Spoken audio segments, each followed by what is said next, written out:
ત્યારે આખો મામલો શું છે તે વિશે વાત કરવી છે। ગુજરાતમાં છેલ્લા 1.5 મહિનાથી આંતરજ્ઞાતીય લગ્નનો મુદ્દો ચર્ચાનો વિષય બન્યો છે અને વિવાદ પણ સામે આવી રહ્યા છે। ત્યારે ખેડાના લસુંદ્રામાં પાટીદાર દીકરીના પ્રેમ લગ્નનો આ વિવાદ છે। રબારી સમાજના યુવક સાથે દીકરીએ પ્રેમ લગ્ન કર્યા હતા। પાટીદાર સમાજની દીકરી કે જેણે રબારી સમાજના યુવક સાથે લગ્ન કર્યા હતા, કોલેજ ગયા બાદ દીકરી ઘરે પરત ફરી નથી।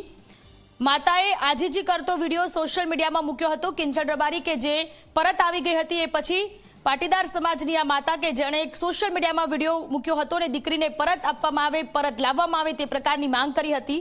વિડીયો વાયરલ થતા પાટીદાર સમાજ હરકતમાં આવ્યો હતો। પાટીદાર સમાજના આ પાસ અને એસપીજીના આગેવાનોએ લસુંદ્રાની મુલાકાત લીધી હતી અને માતાની પણ મુલાકાત લીધી હતી અને તેમને આશ્વાસન આપ્યું હતું કે તેમની દીકરી પરત આપવામાં આવશે। દીકરીને પરત લાવવા માટે પ્રયત્ન શરૂ કરવામાં આવ્યા। પાટીદાર સમાજના આગેવાનો, રબારી સમાજના આગેવાનો, એ બંને સમાજના આગેવાનો વચ્ચે બેઠક થઈ, એ બંને વચ્ચે મળ્યા।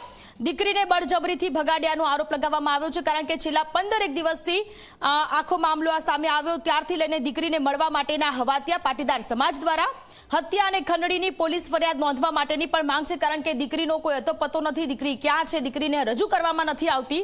રબારી સમાજના યુવક સાથે દીકરીએ પ્રેમ લગ્ન કર્યા છે। છેલ્લા 1.5 મહિનાથી આખો વિવાદ સામે આવી રહ્યો છે। રબારી સમાજ હોય, ઠાકોર સમાજ હોય કે પાટીદાર સમાજ હોય, આંતરજ્ઞાતીય લગ્નને લઈને આ વિવાદ। પાટીદાર સમાજની દીકરી કે જે કોલેજ ગઈ અને ત્યાર પછી રબારી સમાજના યુવક સાથે તેણે પ્રેમ લગ્ન કરી લીધા